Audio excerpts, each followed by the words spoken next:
So we're in the Uber taxi. Glenn the driver's at the helm. You call an Uber? Uber. And in the distance, it's very windy, but there's one glider airborne at Devil's Dyke.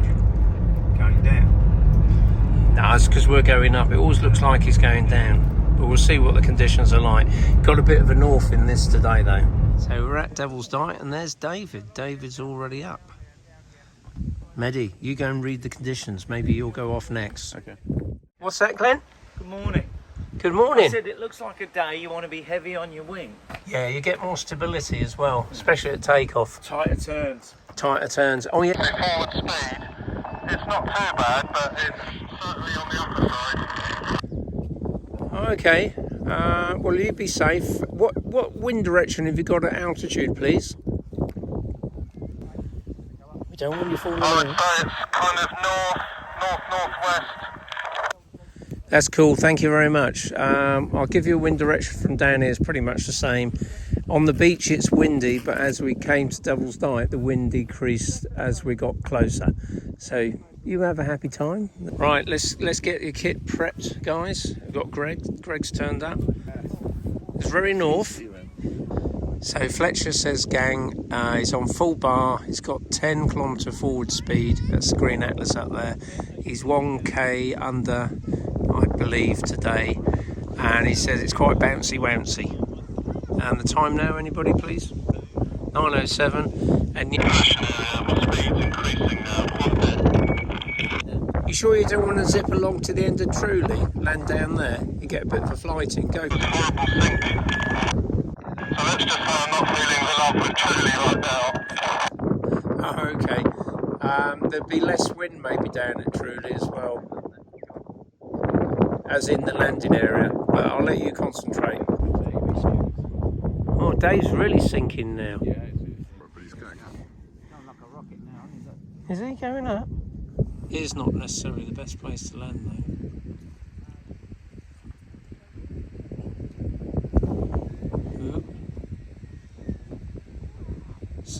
So guys, to land here, the air is going to be more turbulent, and that means more input. That's a definite no. Whoa, a definite no. Well, the air gets run over the top here, and it gets bumpy and lumpy, and Jan's going to be busy. Right, so what I want to talk through is the wind direction is north, as you know. And when you're taking off here at the northwest ridge, if you land here or take off here, the air will be turbulent, or it'll be not clean, will it? Because it's not coming up the slope. So that's why Jan, when he landed on top, said, "Oh, it's terrible. Out front's really easy to climb and smooth." And if you land on top with a wind from the north, Jan said, hello David. Oh, yeah. David was the guy we filmed before in the air. He said out front, away from the hill, he said, oh, it's really easy, climbs nice and smooth, cloud streaks, get underneath, not a problem. But if you're in the bowl or anywhere along this ridge, the air is going to be disturbed because of the direction. So this ridge faces what direction where we are now? Northwest. Northwest, yeah? Okay. Now what's happened is all the clouds have now appeared.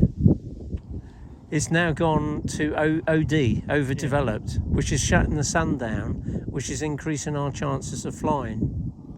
But, and this is a big but, all of you are going to be filmed separately with what you assess the conditions are at this point in time. So we'll come back to that in a moment. What I would very much like to do is ask David if he could just be quickly interviewed. About 115, so right on the top end of the large gin atlas. And it goes to 115. Yeah. So you're heavy, top end, and how was it flying? You took off early this morning, could hardly stay above the ridge. I took off at 8 o'clock in the morning from the bowl, went along to the power lines a couple of times and back, and it was off and on, and there were some bubbles coming through already, so quite thermic, obviously early. and I managed to then get some height and go across to Truly, which was a big sinkhole. But my forward speed into wind, which I was regularly monitoring, was fine.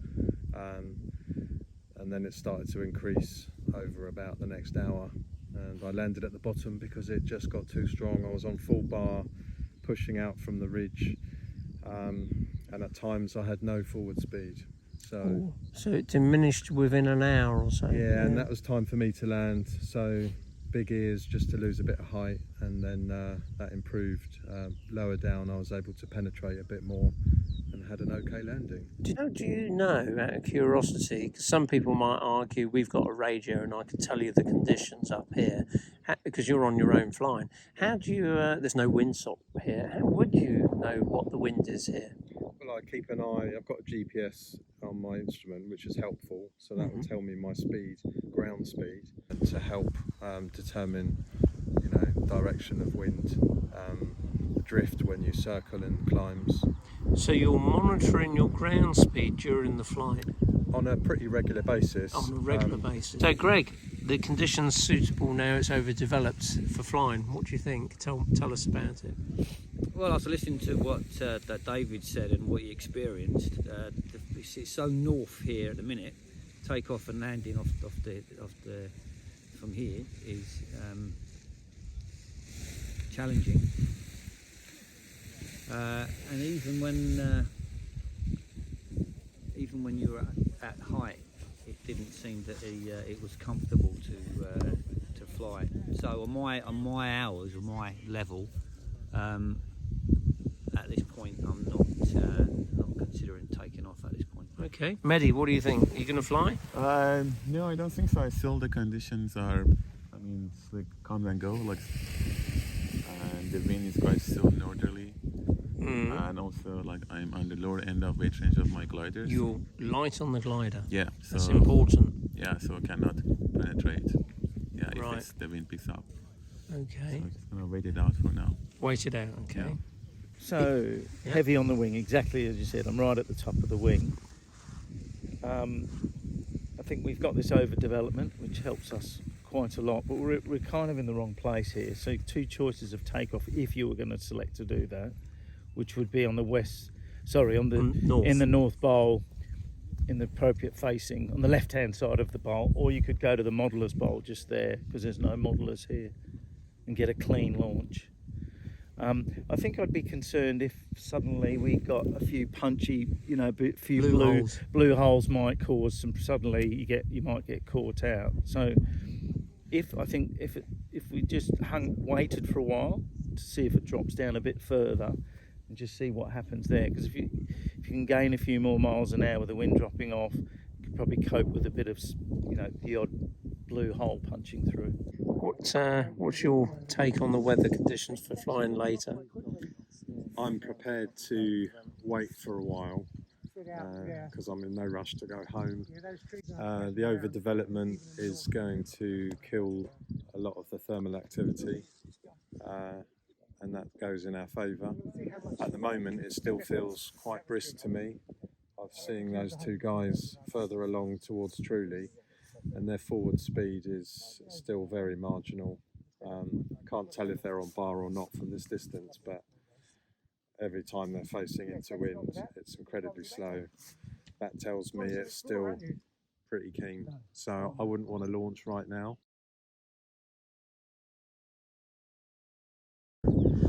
The overcast, overdeveloped clouds shut down the sun, conditions are nice. Got Greg and Glenn up there flying together.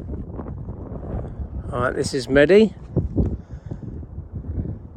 Looking good, Mehdi. Now, when you get to this ridge here, Mehdi, because you're 10 kilos under and you turn slightly to the right, you'll feel your forward speed. Looks fine. It's got Mehdi there. Yeah, push forwards a bit, Mehdi. Go forwards, because you're too close to the ridge, really, to use the thermals there. That's it. Keep going forwards. I know it's tempting to feel like you should turn there, but as you're going to go forwards and go up, it's as effective as thermaling, shall we say. So we've got Mehdi here, 10 kilos under. Glenn's over there, 75 kilos all up on a glider goes 75, Dave's 115, all up on a glider 115, and I think that's Greg, don't know his weight for sure. If all goes well, get to the end of Truly, get a good climb, and they can glide over to Stenning.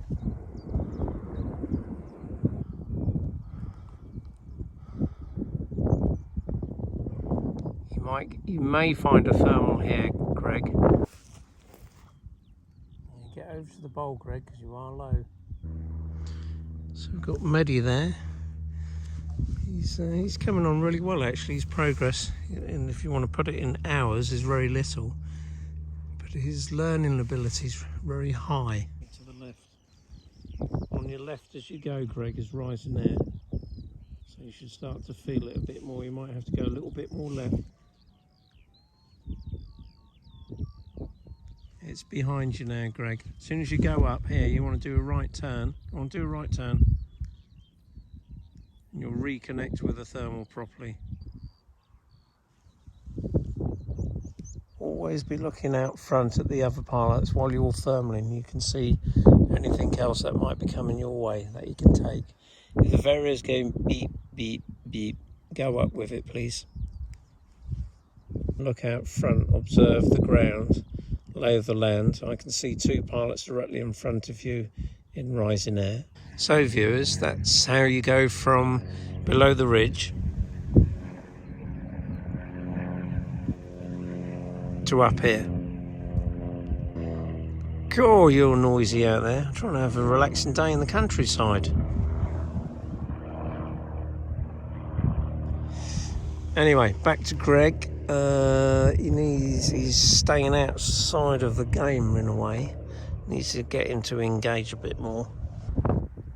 So what I've asked Greg to think about is, he was down here below the ridge, and now I've managed to get him up there. It's quite easy once you know the little ins and outs of the flying site and the conditions, but you've got to monitor what goes on. So, you know, the conditions are changing throughout the day. But he's got up, he's probably happy with that. If he's not going over the back, I'll suggest he comes forward. So we've got Greg here. He's been out front, lost all the height on a glide, see if there's anything there, nothing. Come back to the ridge, and now I've asked him to climb, get height and push out front again. He may have to do this many times. He was off to fly to the cricket ground, have a look around there, catch a thermal, hopefully, come back. And he got nothing. He got 0-0 followed by sink.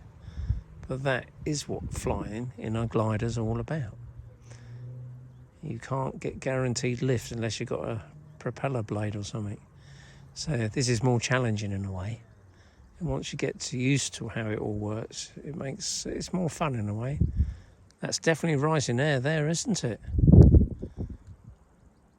I wonder why we're not going around in circles. What are we up to then? That's rising air there, Greg. You've got David above you on his Gin Atlas. He's just above you out front. Have a look so you can identify where he is. He's going up towards that black cloud. You remember the one I said we'll probably go there? Because that'll give you some cloud suck.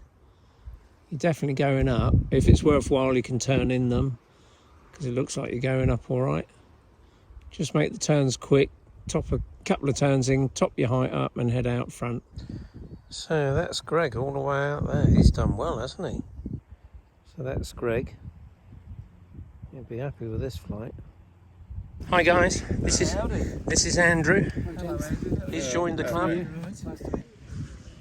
You know when you were lower than the ridge and then you got up above the ridge and then you kept going up? Yes, Rob, you have to take some credit for that, and I'm sure you want to, record this for prosperity. Yes, it was under your your prodding into certain turns that I went up. Yeah, absolutely. If I'd left my own devices, I probably would have left it. Well, what I want to hear is, it makes sense now. I can tell the viewers how I did it. Off you go. What? In terms, I'm able to follow instructions, Rob. Yeah, no. But you've learned the instructions. So yeah, I felt I got more confident as that flight went off. And early on, I was nervy. I was getting a little bumps, if you like, and I felt uncomfortable up there. But Okay. as the flight went on, I got more and more relaxed into it. Why is that? I guess you just after you've experienced them for 30 minutes or so, then the impact of them becomes less challenging. Maybe when I was talking to you, guiding you to the right areas, you were riding the wave rather than being in the bumps. Are you where?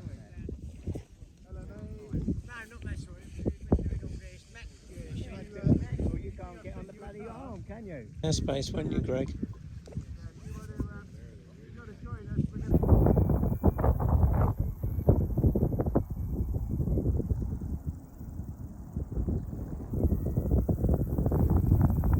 That's good improvements on your abilities to feel the air there, Greg. Can you feel you're going up?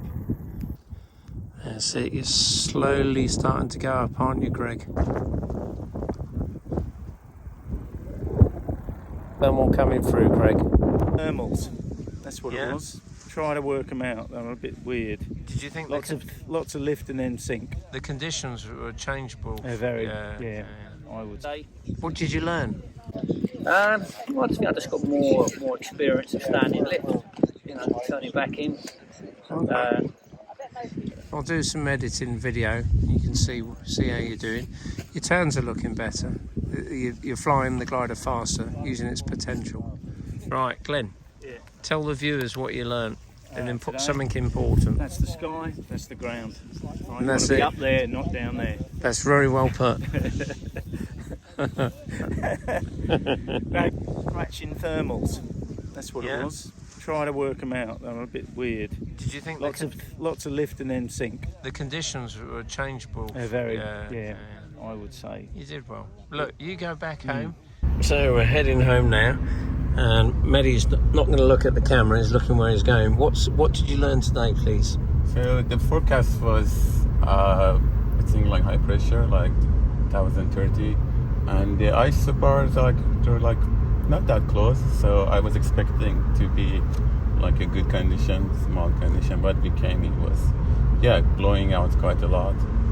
There were like 2-3 pilots up there, but they were basically couldn't really penetrate forward. I think Dave even pull big ears to land quickly. Okay, David at the beginning pulled big ears, yeah. So do you think the prediction on the apps that a lot of people use cover today's conditions? No. You definitely have to come see the Do you know what? person on site. The only thing you can really use from the apps is the night temperature and the day predicted temperature. Yeah. Yeah, because it overdeveloped. Right. So you're learning a lot, and you should say during the day I was assessing the conditions, Rob. Yeah. Yeah. Oh, good man. Till next time.